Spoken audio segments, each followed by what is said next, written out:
Beberapa hari kemudian, jika dilihat dari atas kubah Hagia Sophia, Istana Ibrahim Pasha akan tampak sebagai gedung jangkung berbentuk bingkai yang mengelilingi sebuah taman. 300 tahun yang lalu, di taman itu tegak patung-patung dewa-dewi Yunani yang didatangkan oleh sang pemilik dari tanah kelahirannya. Konon Ibrahim Pasha adalah seorang muslim yang taat, tetapi dia tidak bisa untuk tidak menjunjung tinggi karya budaya nenek moyangnya.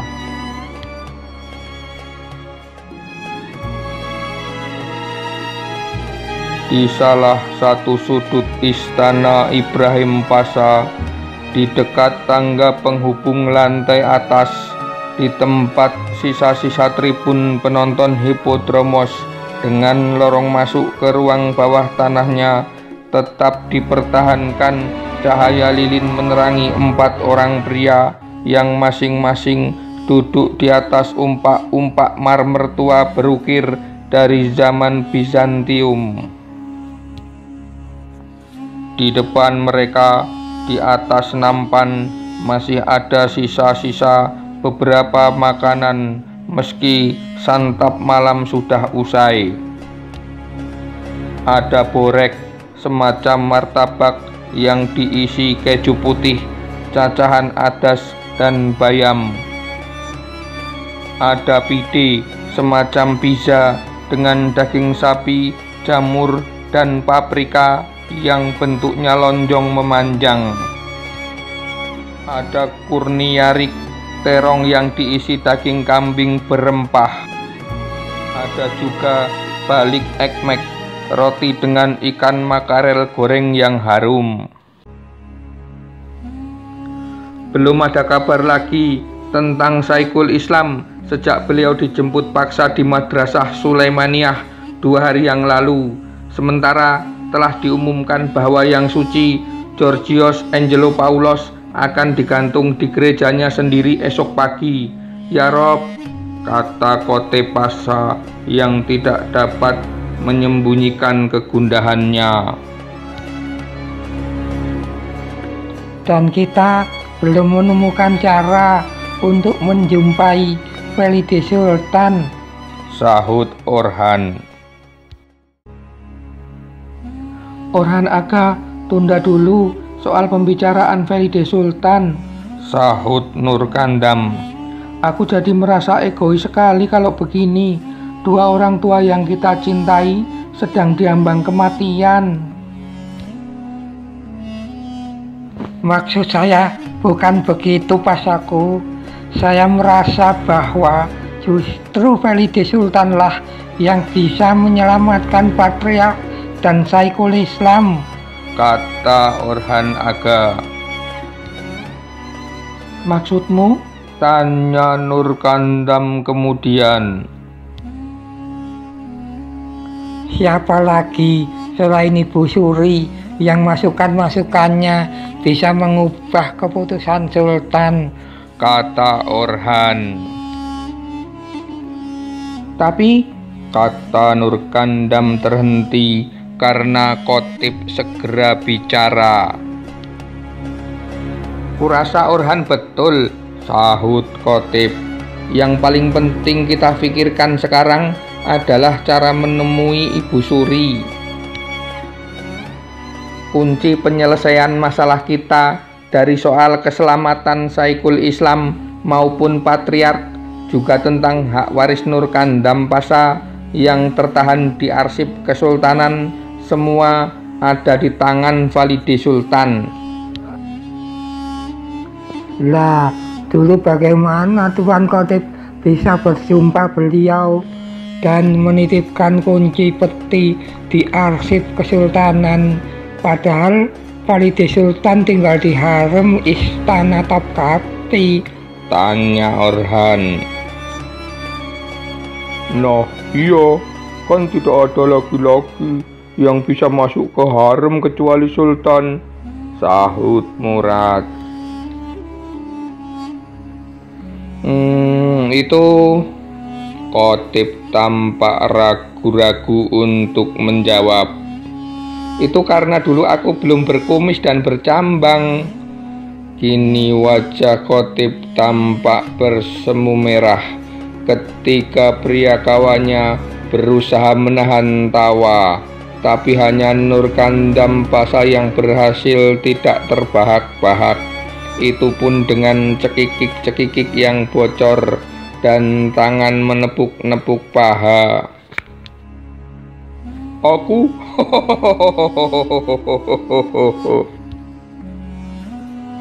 masih geli membayangkan Tuan Khatib memakai gaun perempuan. Murad tetap bergelak sampai air matanya merembes tampak mengkilat ditimpa cahaya lilin. Kalian tidak sadar ya, Kanda Khatib Pasa, kalau pakai kerudung sebenarnya ada cantik-cantiknya. Nur Kandam berkedip menggoda, yang lain tambah terpingkal-pingkal. Setelah suasana mereda, Khatib Pasa pun berkata, selain pada saat pemeriksaan dan berjumpa Valide Sultan, tentu saja aku bercadar dan aku bisa masuk ke harem dengan pakaian dan tanda pengenal yang tidak biasa tentu saja. Punya siapa? Tanya Orhan. Milik istri tuanku Alemdar Mustafa Pasa, ibu dari Adinda Nur Kandam dan Nur Yasmin, Fatma Hanim. Semoga Allah merahmati ruhnya. Seperti kalian tahu, beliau dulunya adalah pelayan kesayangan Valide Sultan, kata Khatib Pasa kemudian. Masuk akal, kata Orhan. Mengapa Tuan Khatib waktu itu terpikir untuk menyerahkan kuncinya pada Valide Sultan? Tanya Murad Aga. Bagaimanapun juga, Valide Sultan berhutang budi pada tuanku Mustafa Pasa. Kalau bukan karena beliau, Mahmud II tidak akan menjadi sultan. Bahkan kalau tidak diselamatkan oleh tuanku, Pangeran Mahmud itu pasti sudah mati, dicekik atas perintah sepupunya, Sultan Mustafa IV. Seperti juga paman mereka, Sultan Salim III, kata Khatib Pasa menerangkan. Nur Kandam tampak mengernyitkan dahi, lalu berkata, terus terang, aku belum mengerti apa yang terjadi saat itu. Khatib Pasa pun mulai bercerita. Tuanku Alemdar Mustafa Pasa adalah pendukung utama berbagai pembaharuan yang dilakukan oleh Sultan Salim III. Menurutnya, Salim III adalah sultan yang memiliki semua yang diperlukan oleh seorang penguasa untuk membawa negara sebesar Daulah Utsmaniyah ke abad baru, ke zaman kemajuan. Salim III fasih berbicara, membaca, serta menulis dalam bahasa Turki, Arab, Persia, Yunani, dan Perancis. Puisi-puisi yang digubahnya dan kaligrafi yang ditulisnya menghiasi berbagai sudut istana dan dinding-dinding masjid di masjid-masjid utama.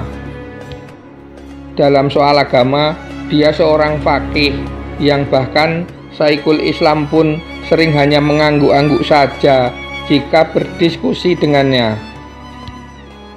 Dia juga seorang ahli ibadah yang terjaga tahajud dan puasanya. Salim III memahami seluk-beluk strategi militer, diplomasi, ekonomi, dan tata negara.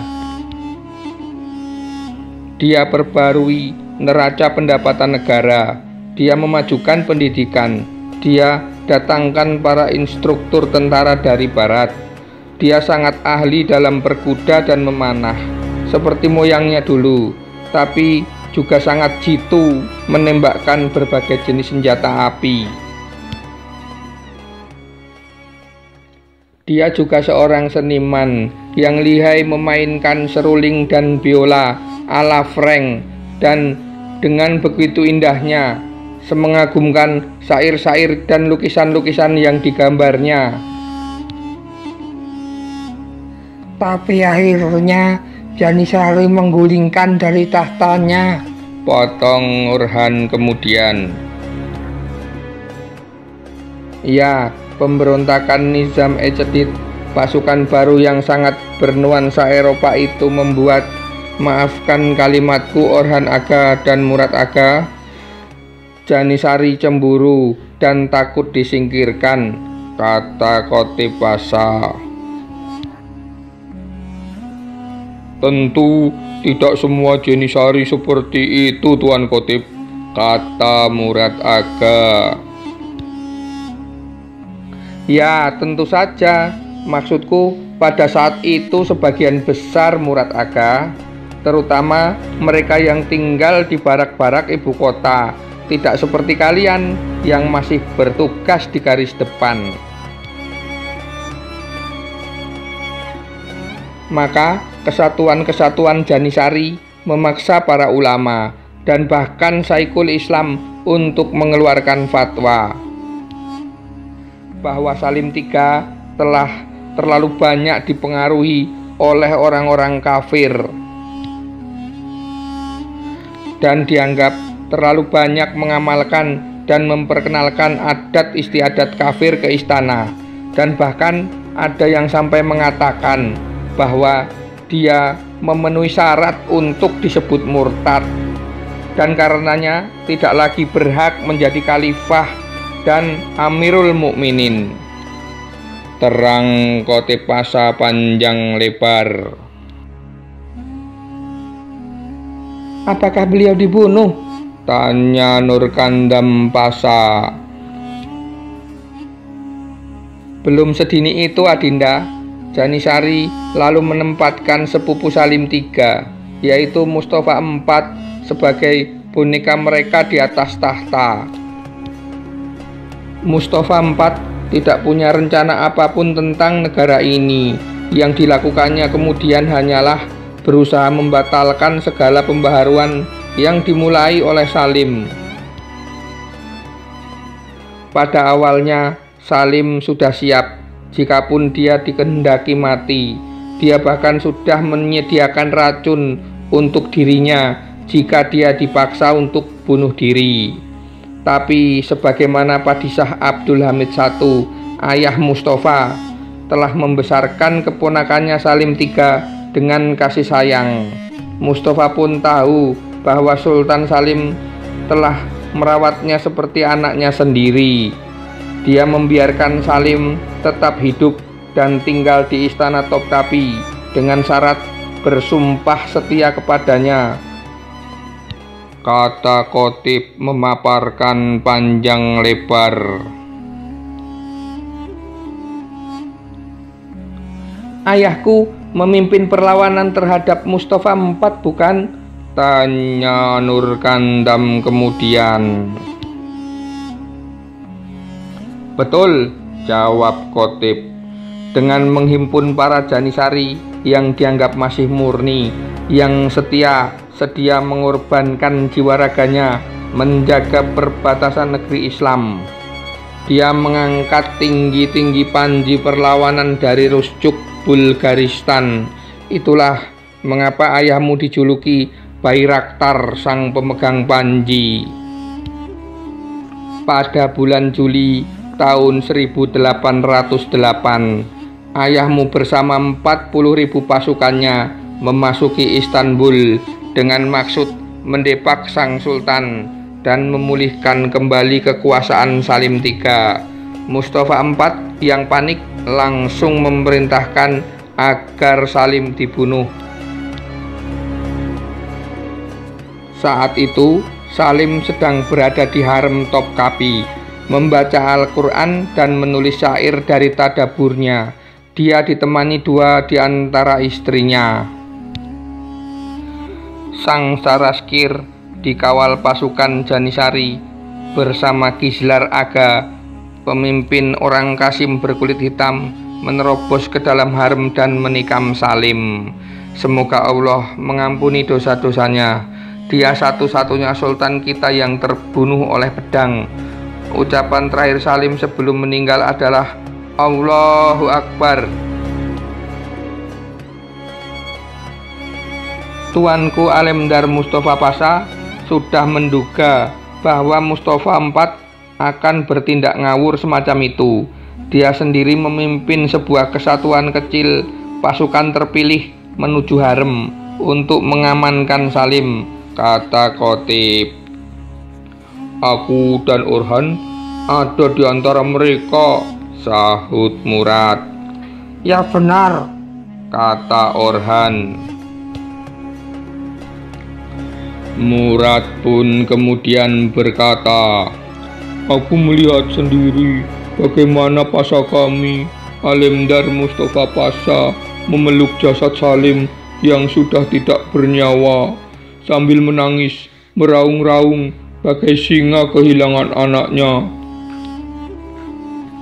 Tak lama kemudian dia bangkit seakan menyadari sesuatu yang baru terpikirkan. Kemudian dengan bergegas memerintahkan kami mengikutinya ke ruang lain di dalam harem. Ya, ada satu lelaki lagi dari garis keturunan Usman Ortogrul yang masih tersisa, dan jelas dia ada dalam bahaya. Dialah adik Mustafa IV beda ibu, Pangeran Mahmud. Sementara itu, Pangeran Mahmud sedang bersama seorang sahaya perempuan yang berasal dari Georgia, namanya Jeffrey Kalfa. Ketika para gerombolan pembunuh ini memaksa masuk, perempuan itu menaburkan abu ke mata mereka sehingga mereka terbutakan sesaat. Tak lama kemudian, rombongan Alemdar Mustafa Pasha tiba dan langsung terlibat bentrok berdarah dengan para pembunuh. Cukup waktu bagi Pangeran Mahmud yang telah terluka lengannya oleh pisau lempar untuk memanjat ke atas atap dan menyeberang ke plafon. Sampai ia tak sadarkan diri karena kehilangan banyak darah dan terjatuh dari ruang binatu ke istana. Ke arah berdebam suara itu, pasha kita Alemdar Mustafa Pasha berlari dan menemukan sang pangeran tergeletak pingsan. Dengan sebuah keranjang cucian besar, sang Bayraktar membawa lari tubuh Pangeran Mahmud keluar dari harem untuk mendapatkan pertolongan. Begitu sang pangeran siuman, dia langsung mengajaknya ke gerbang kebahagiaan untuk ditasbihkan sebagai Sultan ke-30 Daulah Utsmaniyah. Cerita Murad panjang lebar. Dan ayahku menjadi Grand Vizier, tanya Nur Kandam. Tepat, jawab Murad. Bagaimana cerita hingga hubungan mereka memburuk dalam waktu yang begitu singkat sehingga ayahku terbunuh dan Sultan seakan-akan tidak peduli? Tanya Nur Kandam kemudian. Kali ini Khotib yang menjawab. Alemdar Mustafa Pasha sangat bersemangat untuk melanjutkan semua yang telah dirintis oleh almarhum Sultan Salim III. Dia bertindak cepat dan gesit melaksanakan pembaruan. Sultan Mahmud yang masih muda itu pada awalnya memang menganggap sang Vezir A'azam seperti ayah pelindung baginya. Tapi hari demi hari kian terasa takut Sultan merasa kian terancam dengan langkah-langkahnya. Terutama sanad ittifaq barangkali, kata Orhan. Itu salah satunya. Yang utama karena perluasan wewenang para kepala wilayah secara langsung mengurangi kemutlakan kuasa sultan, kata Khatib kemudian. Bagaimana dengan valide sultan? Tanya Nur Kandam kemudian. Ah iya, Ibu Suri Naksidil Sultan adalah nama resminya sebagai permaisuri Padishah Sultan Abdul Hamid I. Nama itu berarti yang tersulam dalam hati. Asal-usulnya penuh misteri. Ada yang mengatakan dia berdarah Georgia atau Perancis atau Polandia. Sebuah rumor yang beredar luas menyebutkan sebenarnya dia adalah Amy Dubak de Riveri, sepupu jauh dan teman kecil dari Rose de la Pagerie yang nantinya menjadi Maharani Josephine, istri Kaisar Napoleon dari Perancis. Amy Dubak de Riveri dikabarkan hilang dalam sebuah pelayaran dari Pulau Martinique di Laut Karibia menuju Marseilles ketika kapalnya dirampok oleh Sebek, bajak laut barbar perairan Aljazair. Dari situlah konon dia dijual sebagai sahaya perempuan untuk mengisi harem istana Topkapi. Lalu takdir Allah menjadikannya permaisuri Sultan Abdul Hamid I. Setelah menarik napas panjang, Khatib Pasha pun melanjutkan. Pasaku Alemdar Mustafa Pasha tidak terlalu percaya dengan rumor itu. Tapi valide sultan ini memang seperti yang ia katakan, yaitu keperancis-perancisan. Khatib memandang teman-temannya sejenak, lalu melanjutkan. Valide sultan memang mengarahkan suaminya, keponakannya Salim, dan nantinya puteranya untuk mengarahkan pembaharuan negerinya seperti Perancis. Terlebih lagi ketika negeri itu dipimpin Kaisar Napoleon. Pada zaman Padishah Abdul Hamid, untuk pertama kalinya Perancis dan Utsmani saling memiliki kedutaan langsung. Pada zaman Salim III, tentara Nizam-e-Jadid disusun dengan sistem ala masketir dan instrukturnya didatangkan langsung dari Perancis. Pembaharuan dengan cara Perancis itu pula yang selalu dipesankan kepada tuanku Alemdar Mustafa Pasha. Padahal Sadrazam kita ini seorang yang berpikiran bebas. Dia siap bekerja sama dengan negara manapun asal untuk kebaikan Daulah Utsmaniyah kita. Khatib pun terdiam.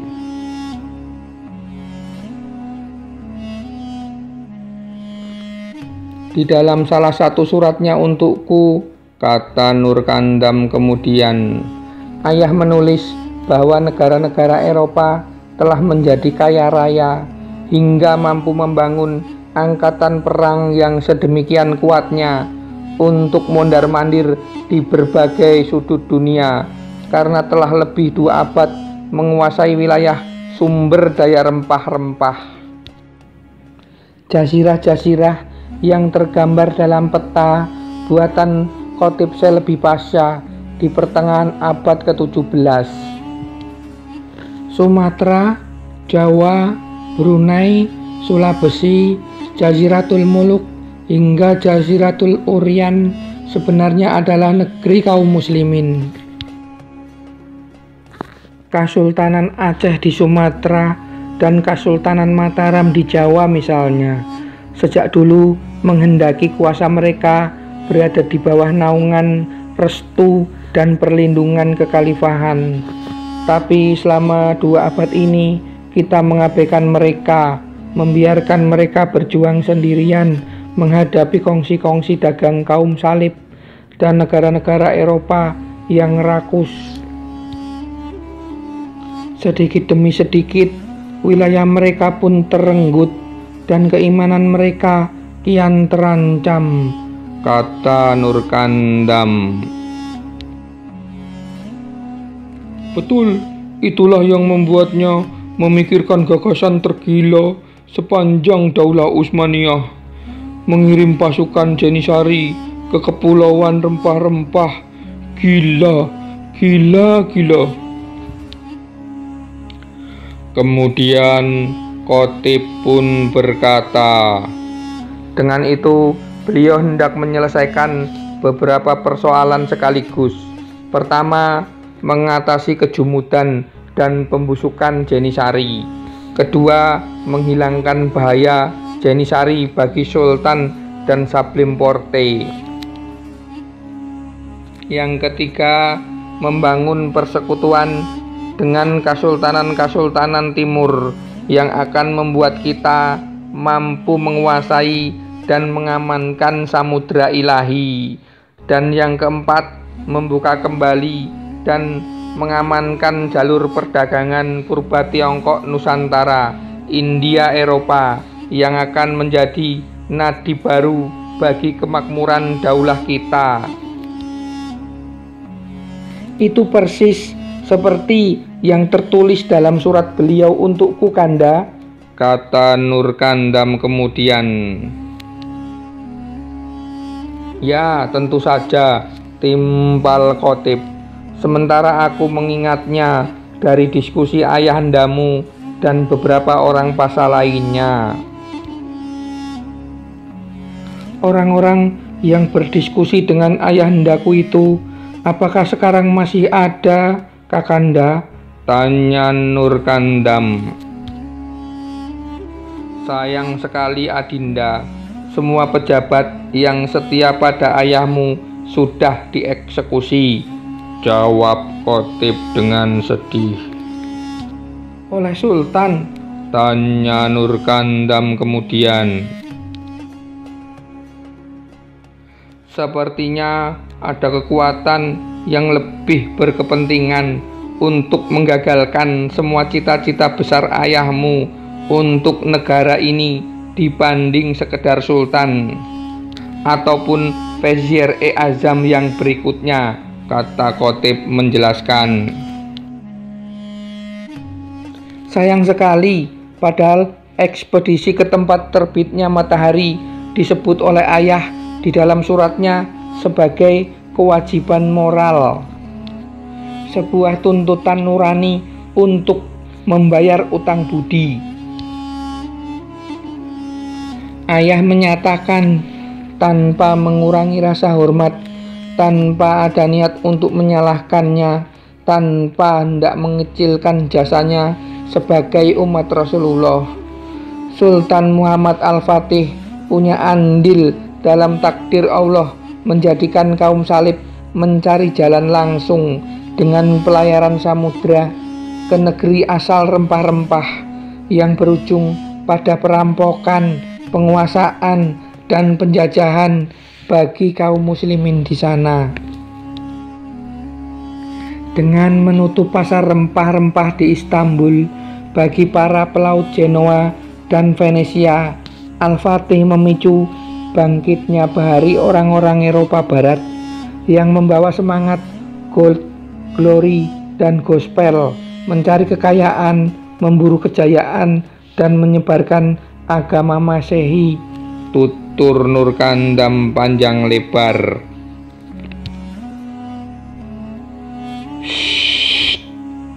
Orhan mengisyaratkan agar mereka diam. Lamat-lamat terdengar langkah kaki mendekat. Khatib Pasha langsung meniup mati lilin dan membalik batu yang tadi jadi landasan untuk menindih cawan. Kemudian mereka mengendap-endap menuju ke bawah tangga. Menyebalkan sekali tugas besok, kata seorang Janisari yang bayangan topi perseginya membesar memenuhi dinding saat tersorot pelita yang dibawa kawannya. Iya, wanita keperancis-perancisan itu memang bikin susah. Sepenting apa sih penggantungan si patriark itu buat dia, sehingga dia memaksakan diri ingin menonton dengan menyamar pula, kata kawannya agak sebal.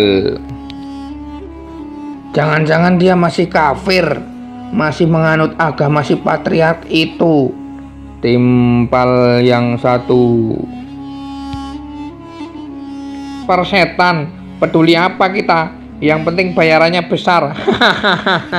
Awas, jangan sampai kau hilangkan tanda pengenal yang kita perlukan untuk menjemput si nenek keparat itu besok sebelum fajar di perpustakaan di Hagia Sophia, kata yang kedua menimpali. Suara perbincangan itu semakin melemah, tanda semakin jauh. Tapi apa yang didengar Nur Kandam, Khotib, Murad, dan Orhan sudah cukup bagi mereka untuk sepakat dan langsung bergerak cepat menyusul kedua orang itu dengan naluri membunuh atau dibunuh. Sebuah kesempatan untuk menjumpai Valide Sultan telah dikirim sebagai takdir di depan mata mereka. Maktub, bisik Khotib. Masih sempat saja dia berbisik dengan kata andalannya.